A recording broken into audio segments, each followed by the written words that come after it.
Inanunsyo na ng Malacanang na isa ng holiday ang araw ng midterm elections 2025 o sa darating na May 12, araw ng Lunes. Ito raw ay upang bigyan daan ng mas maraming Pilipino ang makaboto bilang bahagi ng kanilang mga karapatan. Narito ang report ni Dustin Bayog. Idineklara ng walang pasok ni Pangulong Bongbong Marcos Jr. ang araw ng National and Local Elections 2025 sa susunod na linggo o May 12. Ito ay alinsunod sa Proclamation No. 878 bilang pagdedeklara ng May 12 bilang special non-working holiday upang bigyan daan ng pagboto ng mga Pilipino.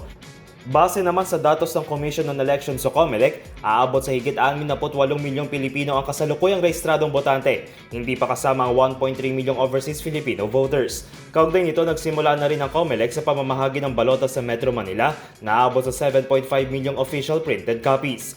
Nauna nang makatanggap kahapon ng kanilang official ballots ang Caloocan, Marikina, Pasig, Valenzuela, Quezon City, Malabon, Navotas at San Juan.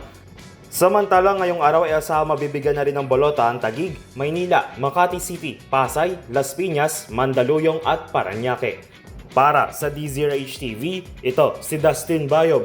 Una sa Pilipinas, una sa Pilipino.